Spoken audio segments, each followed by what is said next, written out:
بسم اللہ الرحمن الرحیم۔ السلام علیکم۔ ایک سبق آموز تحریر۔ میں طلاق دینا چاہتا ہوں۔ میز پر کھانا لگاتے ہوئے اس کا پورا دھیان پلیٹیں سجانے میں تھا اور میری آنکھیں اس کے چہرے پہ جمی تھیں۔ میں نے آہستگی سے اس کا ہاتھ تھاما تو وہ چونک سی گئی۔ میں تم سے ایک ضروری بات کرنا چاہتا ہوں۔ کافی ہمت جتانے کے بعد بالآخر میرے منہ سے نکلا۔ وہ چپ چاپ کرسی پر بیٹھ گئی۔ اس کی نگاہیں چاہے میز پر مرکوز تھیں پر ان میں سے اٹھتا درد میں بخوبی محسوس کر رہا۔ ایک پل کے لیے میری زبان پر تالا سا لگ گیا، پر جو میرے دماغ میں چل رہا تھا اسے بتانا بہت ضروری تھا۔ میں تمہیں طلاق دینا چاہتا ہوں۔ میری آنکھیں جھک گئیں۔ میری امید کے برعکس اس نے کسی قسم کی حیرانی یا پریشانی کا اظہار نہ کیا، بس نرم لہجے میں اتنا پوچھا، کیوں؟ میں نے اس کا سوال نظر انداز کیا۔ اسے میرا یہ رویہ گراں گزرا۔ ہاتھ میں پکڑا چمچ فرش پر پھینک کر وہ چلانے لگی اور یہ کہہ کے وہاں سے اٹھ گئی کہ تم مرد نہیں ہو۔ رات بھر ہم دونوں نے ایک دوسرے سے بات نہیں کی۔ وہ روتی رہی۔ میں جانتا تھا کہ اس کے لیے یہ جاننا ضروری ہے کہ آخر ہماری شادی کو ہوا کیا ہے۔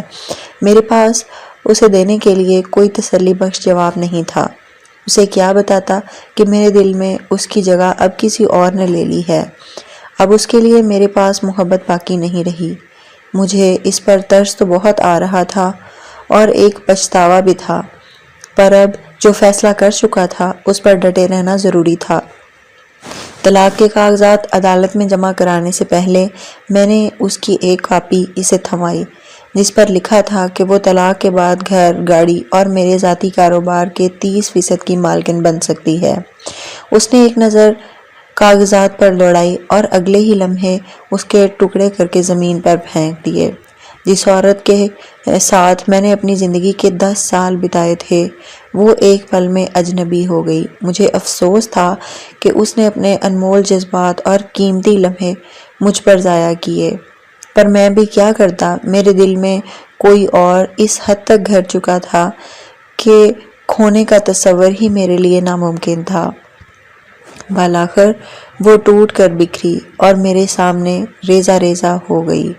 اس کی آنکھوں میں آنسوؤں کا سمندر امڈ آیا تھا۔ شاید یہی وہ چیز تھی جو اس طلاق کے بعد میں دیکھنا چاہتا تھا۔ اگلے روز پورا دن اپنی نئی محبت کے ساتھ بتا کے جب میں تھکا ہارا گھر پہنچا تو وہ میز پر کاغذ پھیلائے کچھ لکھنے میں مصروف تھی۔ میں نے اس پہ کوئی دھیان نہ دیا اور جاتے ہی بستر پر سو گیا۔ دیر رات جب میری آنکھ کھلی تو وہ تب بھی کچھ لکھ رہی تھی۔ ابھی میں نے اس سے کوئی سوال نہیں کیا۔ صبح جب میں اٹھا تو اس نے طلاق کی کچھ شرائط میرے سامنے رکھ دیں۔ اسے میری دولت اور جائیداد میں سے کچھ نہیں چاہیے تھا۔ وہ بس 1 مہینہ مزید میرے ساتھ رہنا چاہتی تھی۔ اس 1 مہینے میں ہمیں اچھے میاں بیوی کی طرح رہنا تھا۔ اس شرط کی بہت بڑی وجہ ہمارا بیٹا تھا، جس کے کچھ ہی دنوں میں امتحانات ہونے والے تھے۔ والدین کی طلاق کا اس کی تعلیم پر برا اثر نہ پڑے، اس لیے میں اس کی یہ شرط ماننے کو بالکل تیار تھا۔ اس کی دوسری احمقانہ شرط یہ تھی کہ میں ہر صبح اسے اپنی باہوں میں اٹھا کے گھر کے دروازے تک چھوڑنے جاؤں، جیسا شادی کے ابتدائی دنوں میں کرتا تھا۔ وہ جب کام پہ باہر جانے لگتی تو میں خود اسے اپنی باہوں میں اٹھا کر دروازے تک چھوڑ آتا تھا۔ حالانکہ میں اس کی یہ بات ماننے کو تیار نہیں تھا، لیکن ان آخری دنوں میں اس کا دل توڑنا مناسب نہیں لگ رہا تھا، اس لیے میں نے یہ شرط بھی مان لی۔ اس کی ان شرائط کے بارے میں جب میں نے اپنی نئی محبت سے ذکر کیا تو وہ ہنس کر بولی، وہ چاہے جو بھی کر لے، ایک نہ ایک دن طلاق تو اسے ہونی ہی ہے۔ میری بیوی اور میں نے اپنی طلاق کے معاملے سے متعلق کسی اور سے ذکر نہ کیا۔ شرط کے مطابق پہلے دن جب مجھے اسے اٹھا کر دروازے تک چھوڑنے جانا تھا تو وہ لمحات ہم دونوں کے لیے بے حد عجیب تھے۔ ہچکچاتے ہوئے میں نے اسے اٹھایا تو اس نے بھی اپنی آنکھیں بند کر لی۔ اتنے میں تالیوں کی ایک گونج ہم دونوں کے کانوں میں پڑی۔ پاپا نے ممی کو اٹھایا ہوا ہے، ہا ہا ہا۔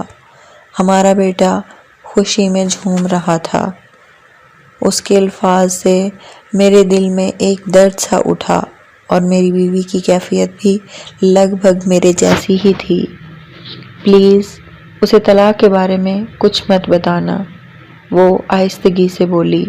میں نے جواباً سر ہلا دیا۔ اسے دروازے تک چھوڑ کے بعد میں اپنے آفس کی طرف نکل پڑا اور وہ بس سٹاپ کی طرف چل پڑی۔ اگلی صبح اسے اٹھانا میرے لیے قدرے آسان تھا اور اس کی ہچکچاہٹ بھی کم تھی۔ اس نے اپنا سر میری چھاتی سے لگایا۔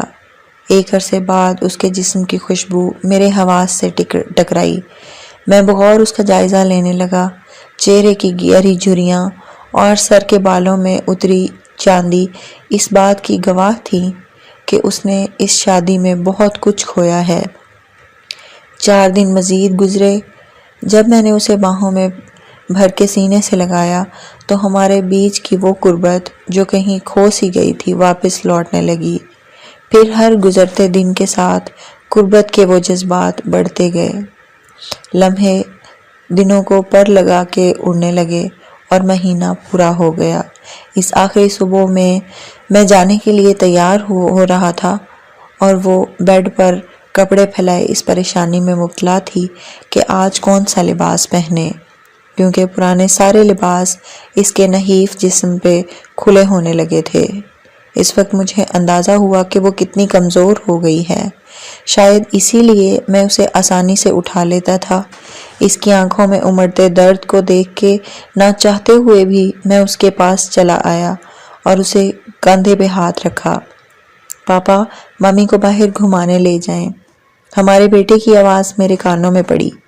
اس کے خیال میں اس پل یہ ضروری تھا کہ میں کسی طرح اس کی ماں کا دل بہلاؤں۔ میری بیوی بیٹے کی طرف مڑی اور اسے سینے سے لگا لیا۔ یہ لمحہ مجھے کمزور نہ کر دے، یہ سوچ کے میں نے اپنا رخ موڑ لیا۔ آخری بار میں نے اسے اپنی باہوں میں اٹھایا۔ اس نے بھی اپنے بازو میری گردن کے گرد حائل کر دیے۔ میں نے اسے مضبوطی سے تھام لیا۔ میری آنکھوں کے سامنے شادی کا وہ دن گردش کرنے لگا جب پہلی بار میں نے اسے ایسے ہی اٹھا کے اپنے گھر لایا تھا اور وعدہ کیا تھا کہ مرتے دم تک ایسے ہی ہر روز اسے اپنے سینے سے لگا کے رکھوں گا۔ میرے قدم فرش سے شاید جم سے گئے تھے، اسی لیے میں بمشکل دروازے تک پہنچا۔ اسے نیچے اتارتے ہوئے میں نے اسے کان میں سرگوشی کی۔ شاید ہمارے درمیان قربت کی کمی تھی۔ وہ میری آنکھوں میں دیکھنے لگی اور میں اسے وہیں چھوڑ کے اپنی گاڑی کی طرف بڑھا۔ تیز رفتار میں گاڑی چلاتے ہوئے بار بار ایک خوف میرے دل میں گھر کر رہا تھا کہ کہیں میں کمزور نہ پڑ جاؤں، اپنا فیصلہ نہ بدل دوں۔ میں نے اس گھر کے دروازے پر بریک لگائی جہاں نئی منزل میرا انتظار کر رہی تھی۔ دروازہ کھلا اور وہ مسکراتے ہوئے میرے سامنے آئی۔ مجھے معاف کر دو، میں اپنی بیوی کو طلاق نہیں دے سکتا۔ میرے منہ سے نکلے یہ الفاظ اس کے لیے کسی دھماکے سے کم نہیں تھے۔ وہ میرے پاس آئی اور ماتھے پہ ہاتھ رکھ کے بولی، شاید تمہاری طبیعت ٹھیک نہیں ہے یا پھر تم مذاق کر رہے ہو۔ نہیں، میں مذاق نہیں کر رہا۔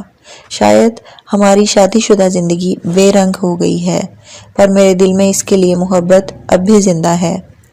بس اتنا ہوا، ہم ہر وہ چیز بھول گئے جو اس ساتھ کے لیے ضروری تھی۔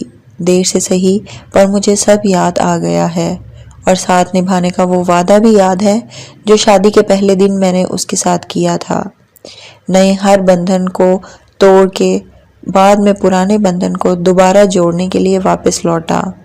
میرے ہاتھ میں پھولوں کا ایک گلدستہ تھا جس میں موجود پرچی پہ لکھا تھا، میں ہر روز ایسے ہی تمہیں اپنی باہوں میں اٹھا کے دروازے تک چھوڑنے آؤں گا، صرف موت ہی مجھے ایسا کرنے سے روک سکتی ہے۔ میں اپنے گھر میں داخل ہوا اور دوڑتے ہوئے سیڑھیاں چڑھنے لگا۔ میرے پاس اپنی بیوی کو دینے کے لیے زندگی کا سب سے بڑا تحفہ تھا۔ میں جب اس سے چند لمحوں کی دوری پر تھا تبھی زندگی کی دوڑ اس کے ہاتھوں سے سرک گئی۔ کئی مہینوں تک کینسر کی بیماری سے لڑتے لڑتے وہ ہار چکی تھی۔ نہ اس نے کبھی اپنی تکلیف کا مجھ سے ذکر کیا اور نہ ہی مصروف زندگی نے مجھے اس سے پوچھنے کا موقع دیا۔ جب اسے میری سب سے زیادہ ضرورت تھی تب میں کسی اور کے دل میں اپنے لیے محبت کھوج رہا تھا۔